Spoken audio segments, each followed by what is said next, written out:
Good morning, everyone. The mention of the revolution in military affairs makes me think, that when we first started to talk about that, we were still really thinking platforms, bigger and better, and how it was that the enemy wasn't going to have any defences against the kind of weight of armour that could bring against it. And what we didn't realise, of course, was something called asymmetric warfare. But today it's really systems. The audience, we gather together really essentially about the whole question of how systems operate. And I do think that the platforms are not irrelevant by a long chalk, but their vitality and their longevity is really determined, frankly, by the technology insertion and the systems that are in their innards. And this morning, I really want to perhaps do a tiny bit of scene setting, and then I do want to say something about the education and training part of the agenda. It's something I feel very strongly about, and I am very, very pleased about two things in ITEC. One, that cyber has an increasingly prominent place and central place in the exhibitions itself and on the agenda. And secondly, that within that, the whole question of how you form a profession and how you actually make this craft, but give it status, and also in the way it should emerge, as one of the important new functions of what is, after all, a technology revolution that we're going through. Recognise its importance and give it recognition. And we all know we're all human. And actually giving status and recognition to an activity is a very, very important part of actually embedding it in the fabric of both business life, private sector, and indeed the public sector as well. I can recall looking back on sort of thinking about cyber now, I suppose, for not quite a decade, but 8 or 9 years, I suppose, and certainly a rather more focused way for about the last 5. That it's sort of commonly said, that our position and our understanding of what we're doing is rather like the early stages of the nuclear age. And there are some genuine similarities, and there are also, I would say, frankly, some very big differences. But if you think about the end of the Cold War, after you'd lifted the carapace of the political framework that the end of the Cold War had imposed on us all, what had changed? Not actually a very great deal. This is the real difference between, I think, the nuclear age and the world of cyber. Cyber is truly revolutionary. It's a revolutionary technology which is not just changing relationships between states, well, you can see that happening, but it's also, of course, changing relationships within states. It is, in a sense, democratizing power, and there is a very good question increasingly about who is master. Does government really run things, or is government a servant? To what extent, is it a service provider? To what extent is it actually a framework within which others reckon that they live their lives? I think these questions are increasingly in contest, and the answers are not obvious. And we are by no means at the end of this process, I think, of change in power structures, which cyber is bringing about in society. And I think policymakers find this quite hard to grapple with. As I say, and who's running things? It's a very good question. Government is, accustomed to thinking that it runs things. It's probably an illusion, but it is accustomed to thinking that actually the world it lives in is one that it is master of that particular universe. And also that it has time on its side. Neither of these things is in reality true, but actually cyber makes it abundantly clear with the onrush of technology and change that actually time is not on our side. And that's why at a stage of the game when we're still trying to grapple with definitions, we're still trying to grapple with our understanding of it, the sense that actually events, are pushing us, I think is something which I have a feeling that quite a lot of us would actually share. So we must recognize, I think, ladies and gentlemen, there is no steady state. There isn't going to come a wonderful moment, when there's equipoise, and when actually things will all settle down. I don't think that the world's like that at all. I think we are going to continue to grapple with this because, of course, the technology itself is developing. So, of course, and here I come to a moment about cybersecurity, so, of course, is the threat. The advanced persistent threat has now made its appearance, and whereas, say, 5-10 years ago we were certainly concerned about attack, we were concerned, but it was pretty, in a sense, undirected in nature, scooping up what it could in its path, the viruses, the malware. What we now see is the emergence of increasingly directed, deliberate, carefully targeted attack, with the aim of gain, theft of some kind, or destruction, and with, I say, a specific aim in mind, directed at a given organization or individual. And of course it's taking place in all spheres of our life. The hacktivists have also arrived. I think it's probably fair to say that at the moment they represent more of a nuisance than they do a genuine threat to the integrity of systems. But I'm not confident that is an assertion that one can rely on. What both of these threats to systems indicate is that our understanding of resilience and the seriousness with which we have to take it has to change. We are still, I think, too much in the world of taking chances, not investing in the depth of resilience that we need, and that is despite our knowledge, which is widespread, that actually, as things stand at the moment in the state of the technology, the advantage lies with the attacker.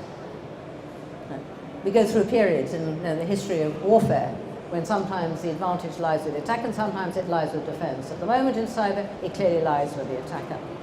So what's the answer? You must up your defense.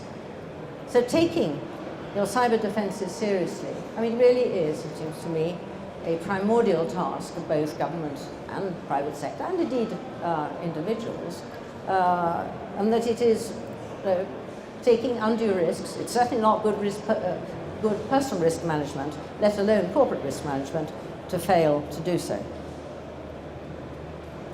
So, against that background of evolving threat, new situation, how much progress have we actually made? Well, the size of the exhibition and the prominence of cyber, I think, means that it's arrived as a subject. Now, that in itself, frankly, ladies and gentlemen, is its achievement. We're on the agenda. Important. And I think there is undoubtedly a significantly higher level of awareness of the need for cybersecurity in a growing portion of the population. And this is an audience that I don't need to spell out the contribution of online activity to GDP growth, or indeed to tell you about the rising figures of what we know about financial crime and losses to the economy. And that's a very difficult area because it's one of the key ones, clearly, where it's maybe the known unknowns and maybe the unknown unknowns, which we're actually grappling with.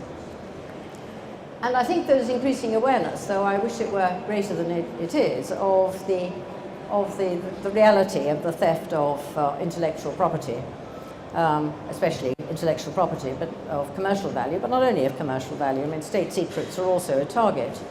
Under the unwisdom of companies relying on the attainability of perfect cyber security, I think people are grasping the notion that layered security must be part of sensible risk management in corporate and government sectors, and that if you only do perimeter security, you're laying an awful lot on the outside wall which when breached, is then whatever's inside is freely available.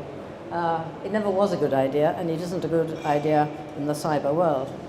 So, do people regard these things as being actually relevant to themselves and their organization? I think awareness doesn't necessarily translate yet into a sense, well, actually, it also concerns me. I think people in this room, who clearly do take the view that this concerns them, still remain, I think, relatively untypical. In the wider population, I think we find two groups, at least.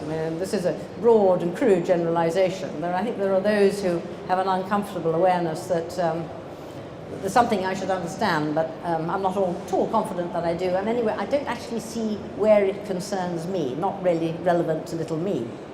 And then there is the other group, I think, which is, well, my generation understands this technology, and those who point to the dangers are either crying wolf or seeking to deny me my democratic rights.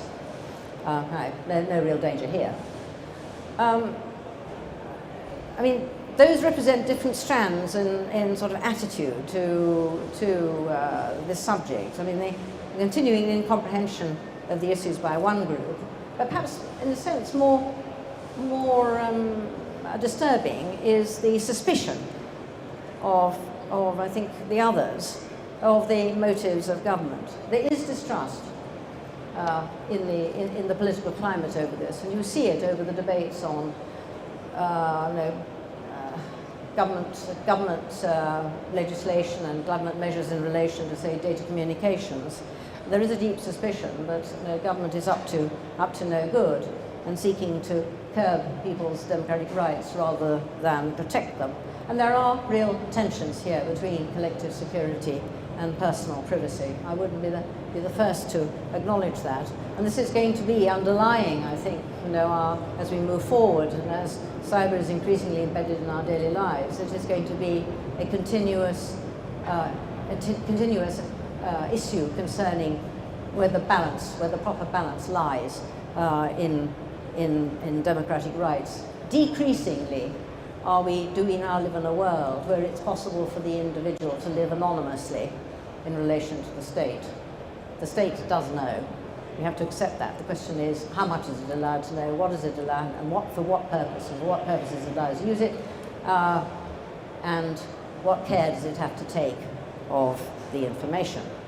And that applies, of course, ladies and gentlemen, to businesses as well. One of the things that's most reputationally damaging, if you're careless with your cyber systems, is data about your clients, data about your customers. It's third-party data, rather like third-party money. Gamble with the client's money. It's even worse sin than proprietary trading with the bank's own lolly. That's decreasingly approved of. So we need, and why I am concerned about the attitude of what you might describe as the digital natives, those who've grown up with this technology as part of their lives and haven't known a non-internet world. We'll want to rely on them. And one of the tasks, I think, and on their skills and on their understanding and on their sort of native abilities, these are the next recruits whom we need to draw into our world in order to increase our protections we can give each other. You see what Facebook has done. But I think that the whole question of how we recruit, and I come back to what I was saying earlier on about the importance of education. I do regard it as education, not just training.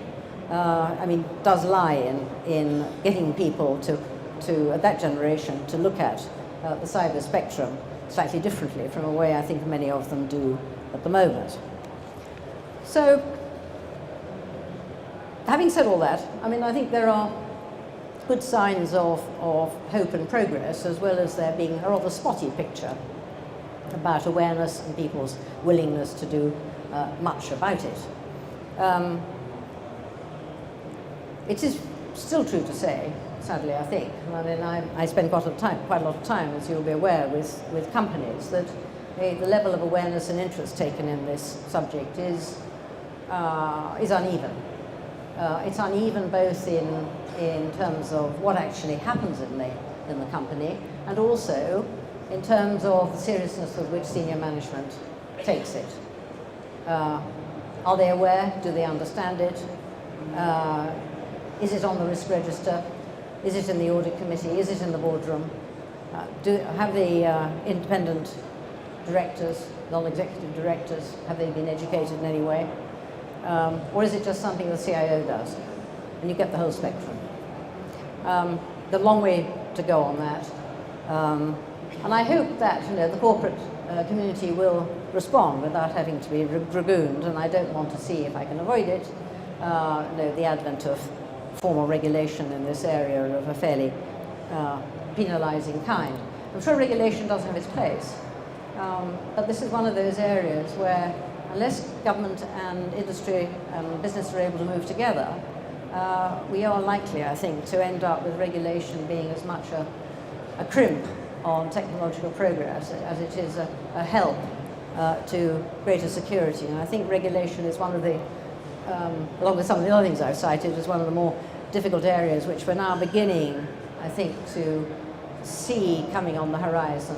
The US Congress are beginning to look at the regulation in particular of the obligations, more outcome regulation, but obligations of the critical national infrastructure in the United States. Once they start setting standards, these are standards which we will find across the Atlantic the way they do.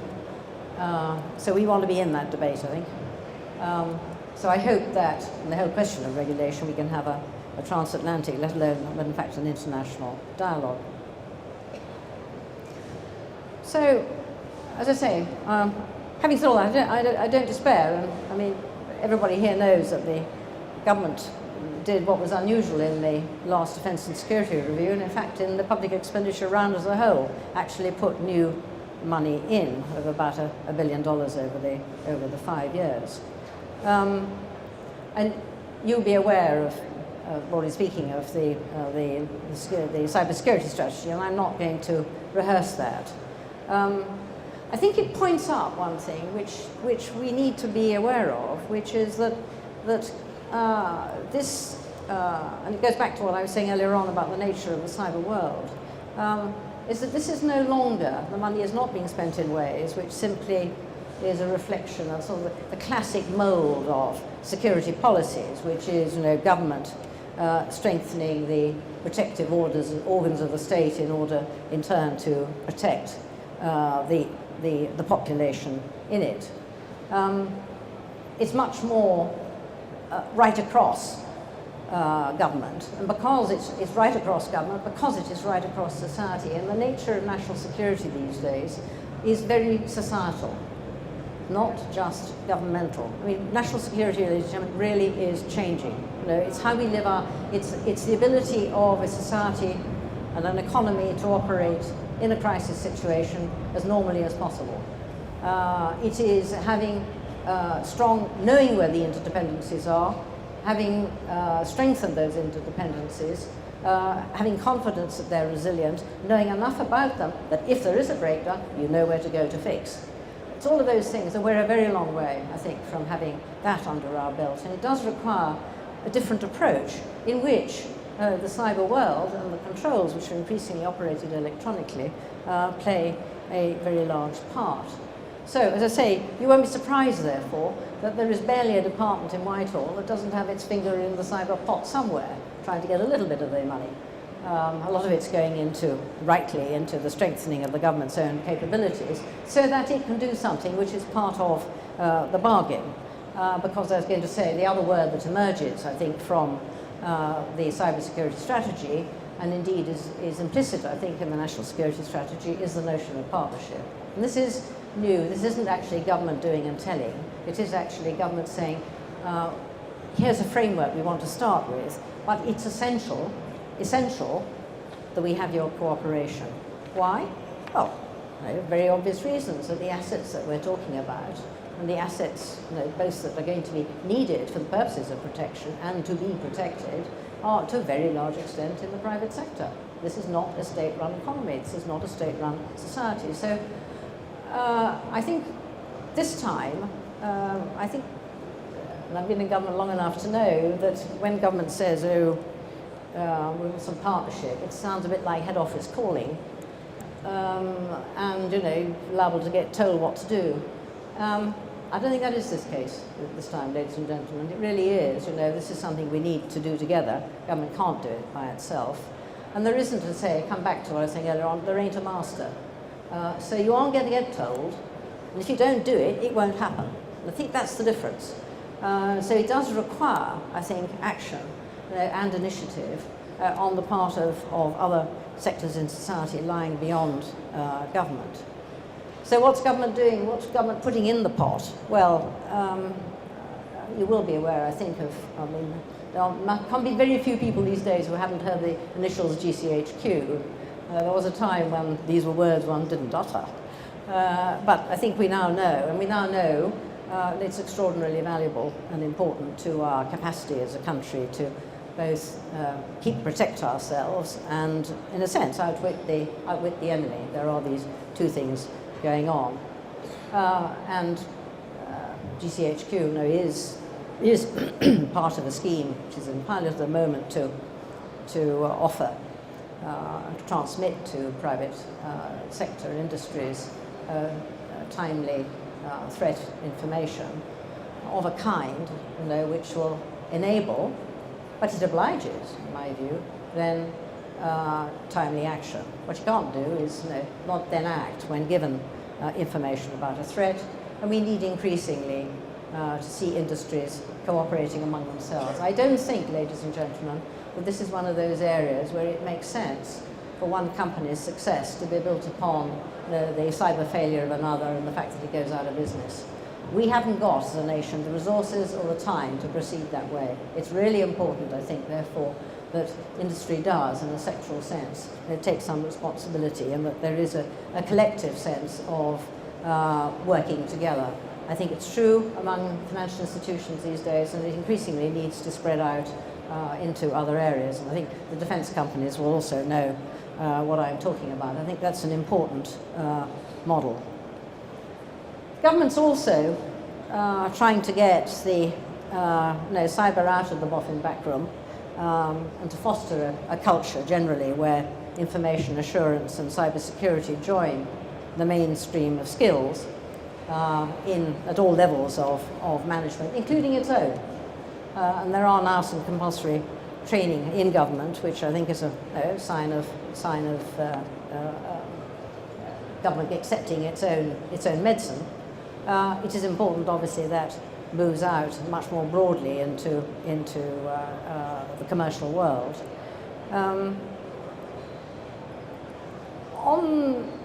On that subject, I think one thing I would want to say is that what corporates do, obviously, is important to their future.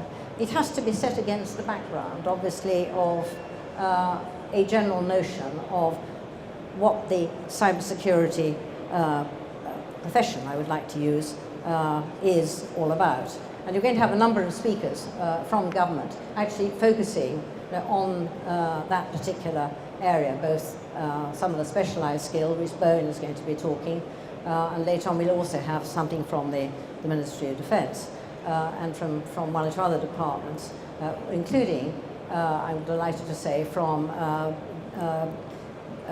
Business Information, BIS. I never remember what it stands for.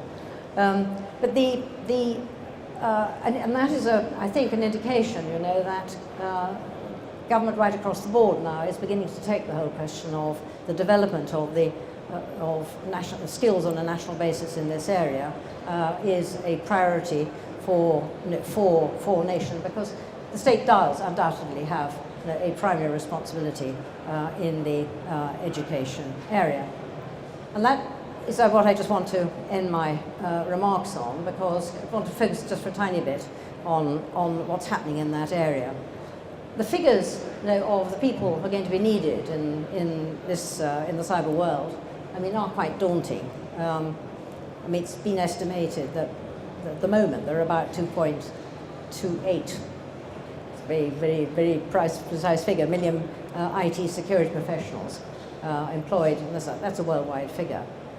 Reckoned to double in 5 years. question is, where are the people going to come from? And that, there isn't a flow through. There isn't yet a stream. We've got to create it, and it's a real priority. And what's more, it's urgent. So there are a number of schemes afoot to try and do that. Another worrying thing, I come back to what I was saying earlier on about digital natives. There are far too many people over 40 working in this area, not nearly enough people in their 20s. The age profile is also rather skewed. Also something we need to try and correct. And Jessica Rushworth from BIS is going to be talking a bit about the way in which government is trying to go about getting a more detailed picture of the skills requirement for the UK in particular, in the future. So really, I think, we've got two things we've got to try and do. One is the short term, obviously, then there's the longer term. The short term, we're going to patch, make, do, and mend, in a sense, but I think there are some real opportunities here. Quite apart from austerity, which of course is resulting in increasing levels of unemployment, there is also a major change going on in the nature of our industry and our employment patterns. Technology itself is producing another revolution. It's releasing people out of some areas. We need to insert and find jobs for them to go into others. And so retraining seems to me is a big part of this agenda. And there are, I think, many people who have experience, who have the right work ethic, have got enough to be able to make a start on this subject, who are on an intelligent basis, actually perfectly well, to give them useful employment and indeed make them individuals whom their new employers would value. So I do attach quite a lot of importance to our ability to get retraining going, and we need the courses. I suspect, ladies and gentlemen, there's something of a gap in the market there in terms of quantity. We need also, as I said earlier on, to get the profile of the occupation up. If you're really going to create, a stream of people, and this needs to start in school, where people, when they start to think about what am I going to do in life, there's got to be a description for this thing. People have got to know that this actually is an activity which has a future, has a framework, is a function that actually is valued. We're nowhere near that.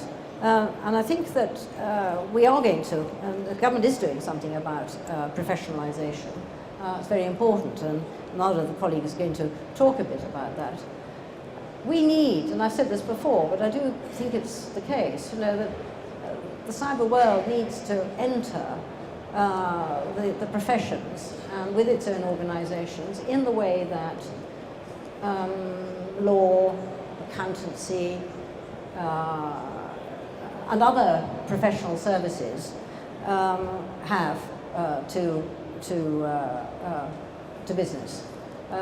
So professionalisation and status and setting the right qualifications on the route in the profession are, I think, an important part. And those who are involved in cyber themselves already can be a very important part of doing that. That would then form, the backdrop to what we certainly need to do but at the classroom level and right through higher education. I think it's fair to say that the ICT curriculum in schools was debased. It taught you how to use Windows instead of teaching, which it once did, Fortran.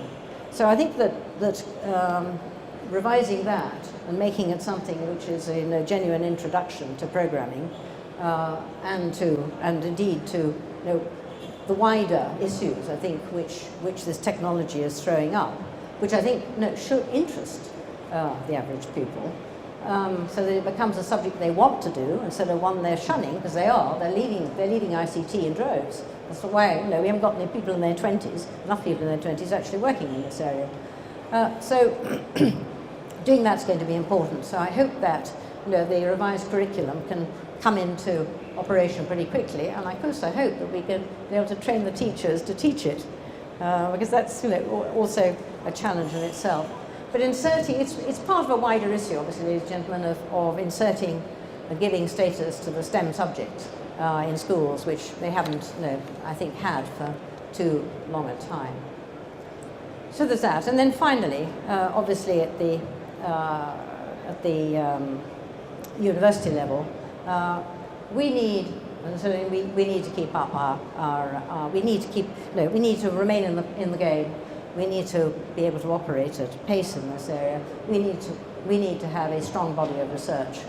And research, obviously, is also, I think people would agree, is a very strong background to really imaginative and inspiring teaching. Government is doing various things in this area. The amounts of money are not huge, but they don't need to be. They need to be adequate, obviously, but there are two, I think, important things happening. One is the creation or the recognition and designation of centres of excellence at university level, and there are 8 so far, and in various universities around the country, where clearly there will be a focus on cyber issues. And there's also a couple of research institutes that the government is helped to fund, which will stand independently. And the first one is going to look at the whole question of cyber security from the point of view not of where can this technology go next. Needs to be done, but it can be done in the universities, but more having got these various systems, how adequate is the protection, how adequate is the security they actually offer. So we've actually got somebody doing something on the operational validity of the systems that actually we're putting in place. Well, now all of those things, they're all items, all bits of mosaic. And I think that they're part of a pattern that we're trying to build up. And people in this audience will also be familiar with the fact that the MOD is taking pretty major measures to mainstream cyber into all operations, and of course train in the area. Very important part of that department's function. So government, I think, is trying to act itself and set up frameworks in which we can move forward. So do I think we're making progress? Yes. Do I think that the act has yet come together? No, not yet. But you can see how we can put the pieces together. And there are lots of aspects that I haven't talked about. But I do think that there are signs of understanding about what the future need is. So, ladies and gentlemen, I hope that you will feel that you also have a role to play in all of this, because I think that if we can harness the groups and the interests in society which are affected by cyber, we'll have a much greater chance of success in the future. Thank you.